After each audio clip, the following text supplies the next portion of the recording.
नमस्कार, आप देख रहे हैं भारत अपडेट। मैं हूं आपके साथ ऋतु भंडारी। शुरुआत करते हैं एक बड़ी खबर के साथ बुलेटिन की, जहां आज प्रधानमंत्री नरेंद्र मोदी का ओडिशा का दौरा है। ओडिशा सरकार के 2 साल पूरे होने पर कार्यक्रम का आयोजन है। कार्यक्रम में द्रौपदी मुर्मू भी शामिल होंगी।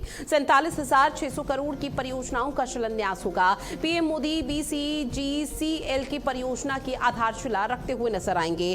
तो बड़ी खबर आपकी टीवी स्क्रीन पर साझा कर रहे हैं, जहां आपको बता दें कि कार्यक्रम में राष्ट्रपति द्रौपदी मुर्मू भी शामिल होंगी। 47,600 करोड़ की परियोजनाओं का लोकार्पण होगा। पीएम मोदी BCGCL की परियोजना की आधारशिला रखते हुए नजर आने वाले हैं। इसके साथ ही आज प्रधानमंत्री नरेंद्र मोदी का ये दौरा बेहद महत्वपूर्ण है। तमाम दिग्गजों का जमावड़ा देखने को मिल पाएगा और ऐसे में कई बड़ी सौगात यहां पर दी जाएगी। हालांकि 2 साल पूरे होने जा रहे हैं ओडिशा सरकार के, तो उनके कार्यकाल का जिक्र किया जाएगा। कार्यकाल में किस तरह से तमाम बड़ी उपलब्धियां रही हैं, कार्यकाल में वो कौन कौन सी योजनाएं रही हैं जिसको यहाँ पर अभूतपूर्व तरीके से अमली जामा पहनाया गया है, उन योजनाओं का सीधे तौर पर लाभ आम जनवासियों को मिला है, तो उसको लेकर ये तमाम जो दौरे दिग्गजों के हैं और जो जमावड़ा है, ये बेहद खास हो जाता है। जहां पीएम मोदी BCGCL की परियोजना की आधारशिला रखेंगे।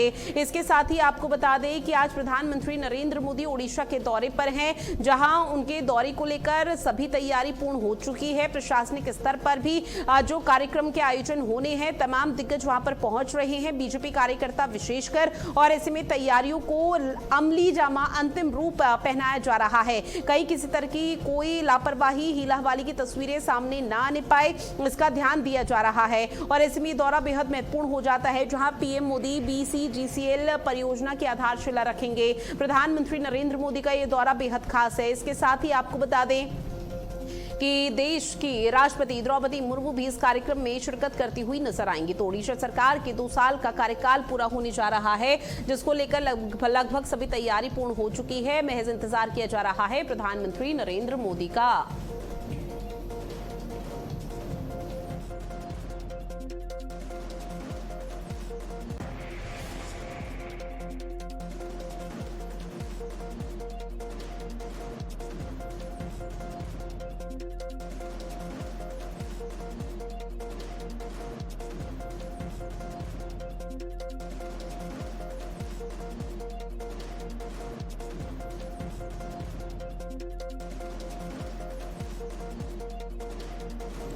और उनके दौरे को लेकर लगभग सभी तैयारी पूरी हो चुकी है। महज इंतजार किया जा रहा है इन तमाम दिग्गजों का। जब आपको बता दें कि इन दिग्गजों की तरफ से उपस्थिति दर्ज कराई जानी है और प्रधानमंत्री नरेंद्र मोदी जब ओडिशा पहुंचेंगे, तो बीजेपी कार्यकर्ताओं में भी खासा उत्साह है। ओडिशा वासियों को एक बहुत बड़ी सौगात आज पीएम मोदी के माध्यम से दी जानी है, तो ये बेहद खास हो जाता है जहां प्रधानमंत्री नरेंद्र मोदी ओडिशा में पहुंचेंगे। और ऐसे में ओडिशा सरकार के जो 2 साल का कार्यकाल यहाँ पर पूरा हुआ है, 2 साल पूरे होने को लेकर जो कार्यक्रम का आयोजन किया गया है, उसको लेकर यहां पर पीएम मोदी की उपस्थिति रहेगी। साथ ही द्रौपदी मुर्मू भी मौजूद रहेंगी। 47,600 करोड़ से ज्यादा की परियोजनाओं की आधारशिला रखी जानी है। प्रधानमंत्री नरेंद्र मोदी जब इस खास कार्यक्रम में पहुंचेंगे, तो तमाम दिग्गज यहां पर मौजूद रहेंगे। इसके साथ ही कार्यक्रम में द्रौपदी मुर्मू भी शामिल होंगी, जहां आपको बता दें कि बीजेपी के कार्यकर्ताओं की उपस्थिति रहेगी। और यहां पर ओडिशा सरकार के 2 साल कार्यकाल में क्या क्या अभूतपूर्व और ऐतिहासिक कदम उठाए गए हैं, उसका जिक्र भी यहां पर किया जाना है, जहां पर आम जनवासियों के पास तक उन योजनाओं का लाभ पहुंचाने की बात कही जाएगी। अगली बड़ी खबर, झांसी के 2 दिवसीय दौरे पर सीएम योगी आदित्यनाथ है। झांसी में विकसित भारत संकल्प सम्मेलन में शिरकत करेंगे। तो बड़ी खबर, सम्मेलन में शामिल होंगे योगी आदित्यनाथ, जहां रानी लक्ष्मीबाई कृषि विश्वविद्यालय में सम्मेलन होगा। प्रदर्शनी का निरीक्षण करेंगे योगी आदित्यनाथ। छात्र छात्राओं से संवाद भी करेंगे सीएम। शाम को मंडल स्तर की समीक्षा बैठक भी लेंगे। PWD की परियोजनाओं की समीक्षा भी की जाएगी। तो बड़ी खबर, रानी लक्ष्मीबाई कृषि विश्वविद्यालय में सम्मेलन का आयोजन है, जहां उनके कार्यक्रम को लेकर लगभग सभी तैयारी हो चुकी है। प्रदर्शनी का निरीक्षण करते हुए सीएम योगी नजर आने वाले हैं। इसके साथ ही छात्र छात्राओं से भी संवाद योगी आदित्यनाथ की तरफ से किया जाएगा, जहां आपको बता दें कि शाम को मंडल स्तर की समीक्षा बैठक यहां पर ली जानी है। और ऐसे में उनके PWD की परियोजनाओं की समीक्षा करेंगे, जहां झांसी का ये दौरा बेहद महत्वपूर्ण हो जाता है। इसके साथ ही आपको बता दें कि झांसी के 2 दिवसीय दौरे पर सीएम योगी आदित्यनाथ है।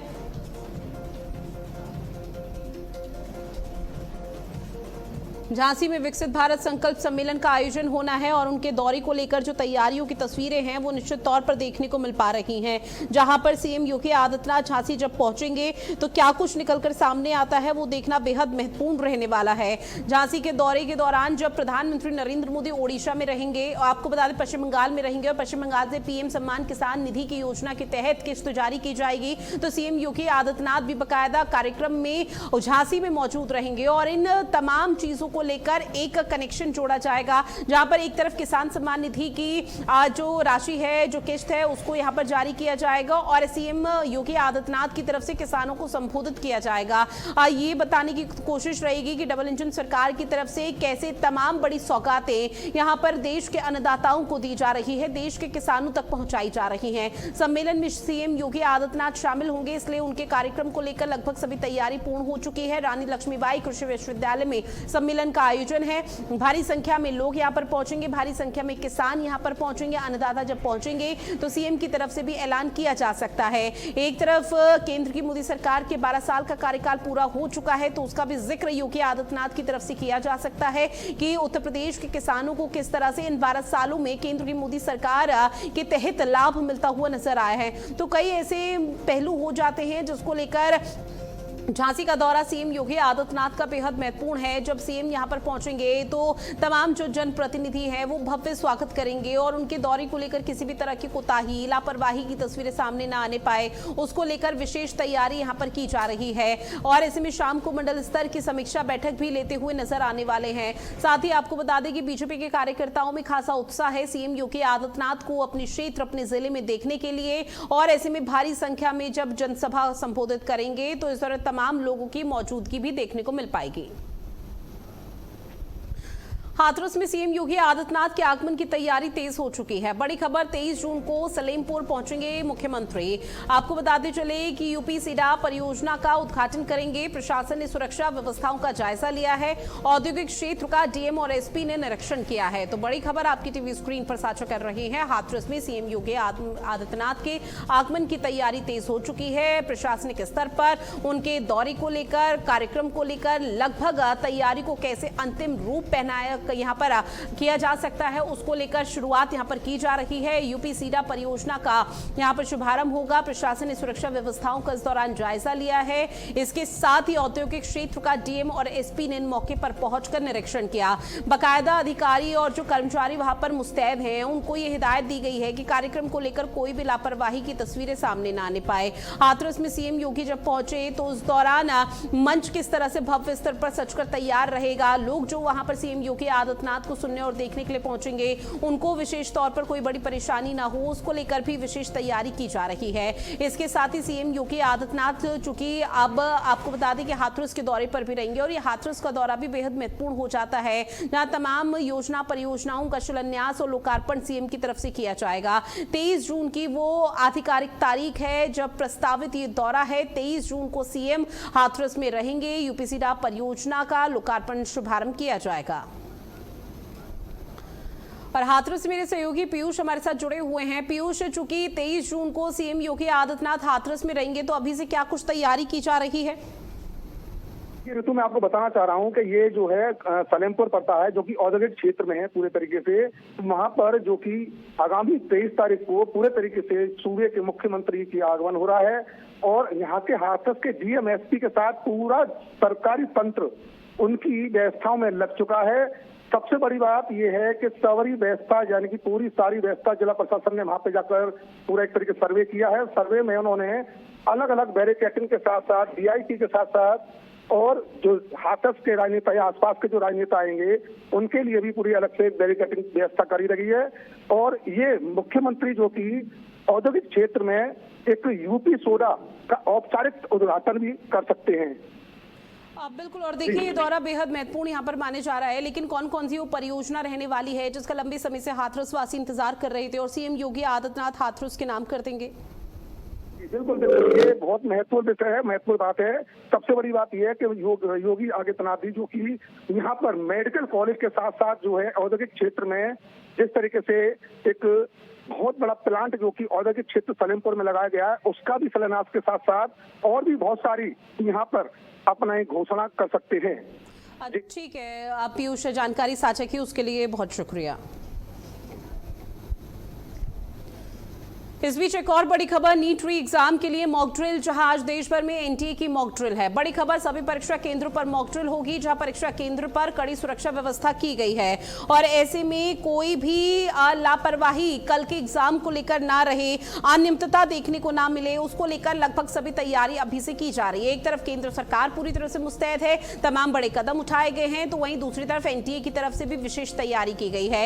लेकिन इस बीच धरातल पर जो प्रशासनिक अमला है वो भी पूरी तरह से एक्शन मोड में है और मॉक ड्रिल की शुरुआत सुबह 9 बजे से हो चुकी है। 9 बजे से देर रात तक यहां पर मॉक ड्रिल की जाएगी और कोई भी लापरवाही या कोताही की तस्वीरें सामने ना आने पाए, इसका लगातार ध्यान दिया जा रहा है। सभी परीक्षा केंद्रों पर मॉक ड्रिल होनी है। इसके साथ ही आपको बताते चले कि परीक्षा केंद्र पर कड़ी सुरक्षा व्यवस्था यहां पर की जा रही है और इसके साथ ही एनटीए की तरफ से जो जिम्मेदारी ली गई है, एनटीए की तरफ से भी कई महत्वपूर्ण कदम उठाए गए हैं। री नीट का एग्जाम होना है और मॉक ड्रिल यहां पर की जा रही है। देश भर में एनटीए की मॉक ड्रिल की तस्वीरें अब से कुछ ही समय बाद देखने को मिल पाएंगी। हालांकि सुबह 9 बजे का समय था। सभी परीक्षा केंद्रों पर भी मॉक ड्रिल होगी। हजारों की संख्या में जवान यहां पर तैनात किए गए हैं जो कि परीक्षा केंद्रों पर पहुंचेंगे, मॉक ड्रिल करेंगे और इस दौरान सुरक्षा व्यवस्था किस तरह से की गई है, क्या कुछ निगरानी के लिए यहां पर केंद्र बनाए गए हैं, उन तमाम चीजों को लेकर लगातार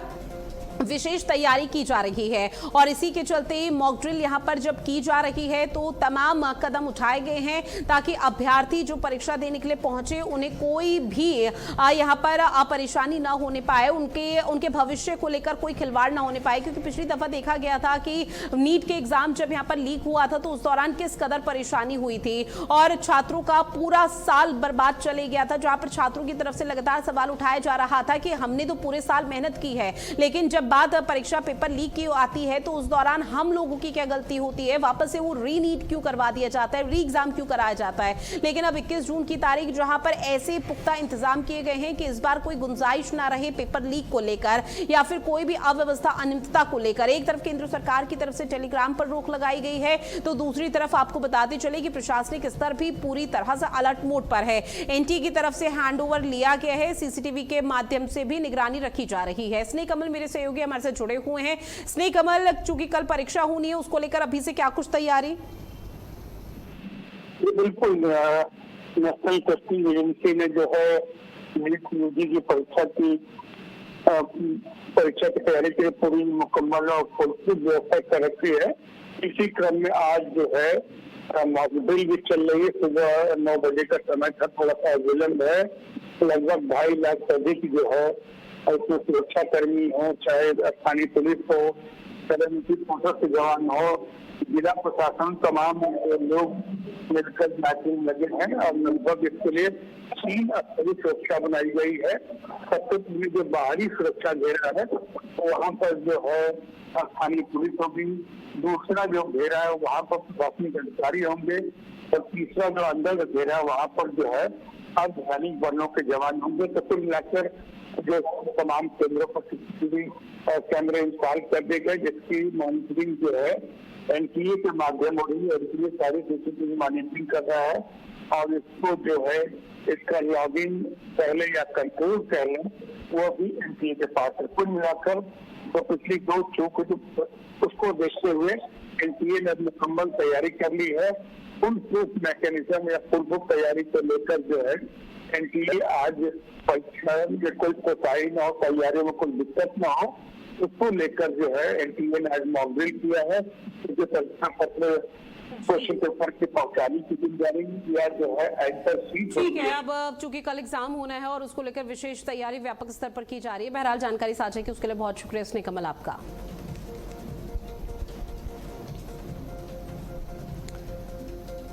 अगली खबर का रुख करते हुए जहां झांसी में उप मुख्यमंत्री केशव प्रसाद मौर्य ने सर्किट हाउस में प्रेस वार्ता के दौरान केंद्र सरकार के 12 साल की उपलब्धियां गिनाई हैं। उन्होंने कहा कि प्रधानमंत्री नरेंद्र मोदी के नेतृत्व में देश में विकास, गरीब कल्याण और आधारभूत संरचना के क्षेत्र में ऐतिहासिक कार्य हुए हैं। वहीं समाजवादी पार्टी बीजेपी लगातार तीसरी बार सत्ता में आएगी और सपा सिमटकर केवल सैफई तक रह जाएगी। उन्होंने कार्यकर्ताओं से सरकार की उपलब्धियां जनता तक पहुंचाने का आह्वान किया। तो देखिए, झांसी में डिप्टी सीएम की तरफ से प्रेस वार्ता की गई, जहां केंद्र की मोदी सरकार के 12 साल जो संपन्न हुए हैं, जो कार्यकाल रहा है वो ऐतिहासिक अभूतपूर्व कैसे रहा, उसका जिक्र केशव प्रसाद मौर्य ने प्रेस कॉन्फ्रेंस के दौरान किया। इसके साथ ही समाजवादी पार्टी पर निशाना साधा। उन्होंने कहा कि 2027 के विधानसभा चुनाव में भी समाजवादी पार्टी दूर दूर तक नजर उत्तर प्रदेश में नहीं आएगी और उन्होंने एक बार फिर से, यानी कि तीसरी बार उन्होंने दावा किया है कि सरकार वापस बनेगी। साजिशें और इस प्रकार की साजिश से समाज सावधान रहे, इस प्रकार के दुष्प्रचार से सावधान रहे। हम भी अगर मंदिर में दर्शन करने जाते हैं, उस आंदोलन से ही निकल करके राजनीति की स्थान पर बैठे हुए हैं। हम भी जब जाते हैं तो हमारे पास जो अपनी सामर्थ्य होती है श्रद्धा स्वरूप दान पात्र में डालते हैं। तो जो भी जाता है वो श्रद्धा से दान पात्र में जाके डालता है। कोई गड़बड़ी करेगा, भगवान उसका हिसाब करेंगे। क्या आप मानते हैं कि भावनाओं का टाका डालने नहीं, ऐसी बात होना चाहिए इस टाइप का? अगर किसी ने किया है, किसी ने किया है तो उसकी जांच हो रही, जांच में जो दोषी पाए जाएंगे कार्रवाई होगी, लेकिन आस्था के साथ खिलवाड़ न किया जाए। और विशेष तौर से हिंदू आस्था से जुड़े हुए स्थानों के बारे में इस प्रकार से जो श्री अखिलेश यादव जी लगातार किए हैं। बात करते हैं गोंडा की, जहां पर पूजा पाठ और तंत्र मंत्र के नाम पर लोगों को ठगने वाले एक बड़े गिरोह का पुलिस ने खुलासा कर दिया है। पुलिस और एसओजी की संयुक्त कार्रवाई में गिरोह के सरगना शफीक अली उर्फा बड़े पुजारी को गिरफ्तार किया गया। आरोपी के पास से करीब 27 लाख रुपए नकद बरामद हुए हैं। पुलिस के अनुसार गिरोह पर्चे बांटकर लोगों को समस्याओं के समाधान का झांसा दिया करते थे। साथ ही पूजा और विशेष अनुष्ठान के दौरान लोगों से नकदी और जेवरात एक डिब्बे या फिर कलश में रखवाए जाते थे। इसके बाद आरोपी चालाकी से सामान गायब फरार हो जाते थे। जहां इस मामले में अब तक 6 आरोपियों की गिरफ्तारी हो चुकी है। फिलहाल पुलिस पूरे नेटवर्क की जांच कर रही है और अन्य आरोपियों की तलाश में जुटी हुई है।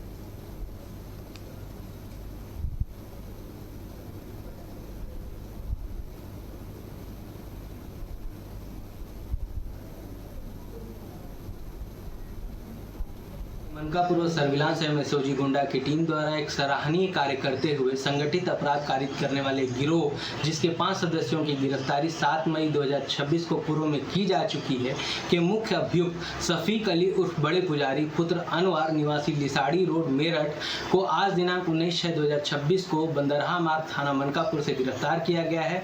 उक्त गिरफ्तार अभियुक्त के पास से कुल 26,95,000 रुपए नकदी की बरामदगी की गई है, जो कि इसने कारित अपराध के आभूषणों को बेचने से प्राप्त की है। उक्त गिरोह के बारे में आपको अवगत कराना है कि यह संगठित गिरोह पूजा पाठ करने के नाम पर एक फर्जी संस्था स्थापित करके लोगों तक पैम्पलेट व कार्ड के माध्यम से, अखबारों के माध्यम से उन तक पहुंचता था तथा उनके साथ पूजा पाठ के नाम पर डरा धमकाकर उनको आभूषण व पैसे की ठगी करता था।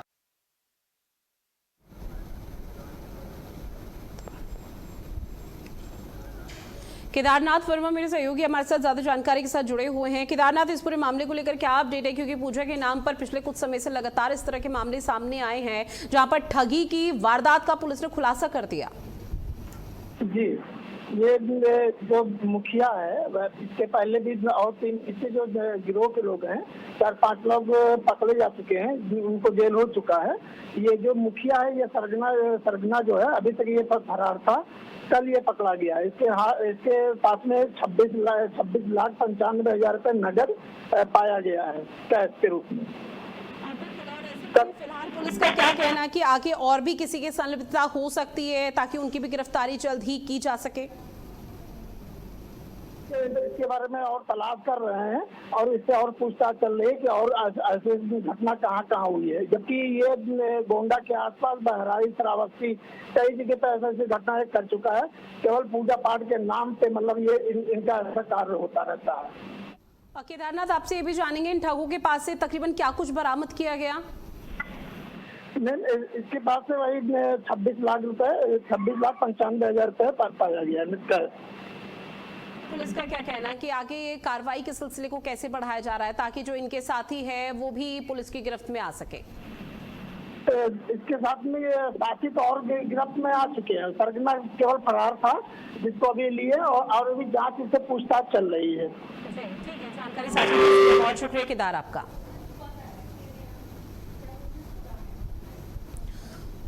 अगली खबर का रुख करते हुए जहां राजधानी लखनऊ में क्राइम ब्रांच ने फर्जी जीएसटी फर्मों के एक बड़े संगठित नेटवर्क का पर्दाफाश किया है। आपको बता दें कि थाना इंटौजा में दर्ज मुकदमे की जांच के दौरान पुलिस ने इस गिरोह के मास्टरमाइंड बुद्धि प्रकाश अवस्थी को गिरफ्तार किया। तकनीकी जांच में 10 IMEI नंबरों से 225 मोबाइल नंबर जुड़े हुए पाए गए हैं। इनमें 107 नंबर विभिन्न कंपनियों के पंजीकरण से संबंधित पाए गए। जांच में कई कंपनियां संदिग्ध और फर्जी निकली हैं। पुलिस के मुताबिक आरोपी अपने साथियों के साथ मिलकर 4 फर्जी फर्मों का संचालन कर रहा था। संबंधित बैंक खातों में करीब 2.5 करोड़ रुपए के लेन देन का पता चला। फिलहाल पुलिस खातों को फ्रीज कराने और पूरे नेटवर्क की गहन जांच में जुटी हुई है। तो खबर आप तक साझा कर रहे हैं, जहां आपको बता दें कि इस पूरे मामले को लेकर लखनऊ में फर्जी जीएसटी नेटवर्क का खुलासा हुआ है और इस पूरे मामले पर क्राइम ब्रांच ने मास्टरमाइंड को धर दबोचा है। जहां क्राइम ब्रांच की तरफ से लगातार कार्रवाई की जा रही है। जांच में कई संदिग्ध कंपनियां भी अब सामने आई हैं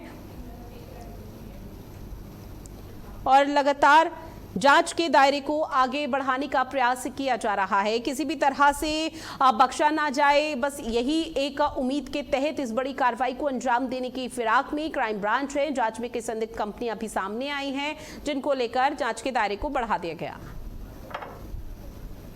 विभिन्न कंपनियों आज दिनांक 19 जून 2026 को फर्जी जीएसटी फर्मों के विरुद्ध कार्रवाई में लखनऊ पुलिस की क्राइम ब्रांच को एक महत्वपूर्ण सफलता प्राप्त हुई है।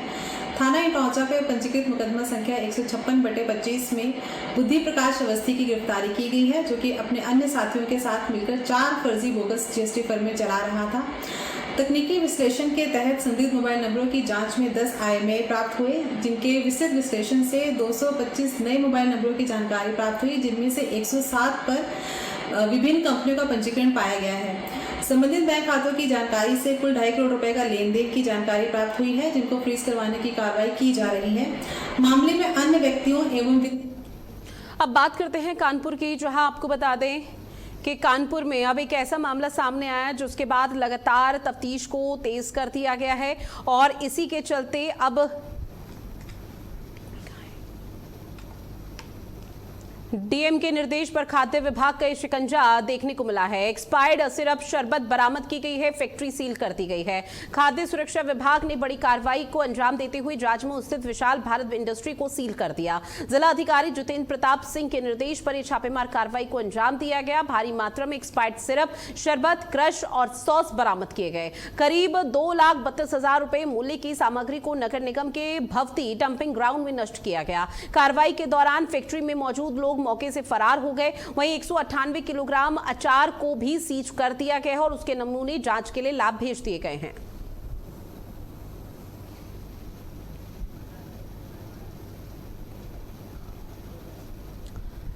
और चलिए बुलेटिन में इतना ही। आप बने रहिएगा भारत अपडेट के साथ। नमस्कार।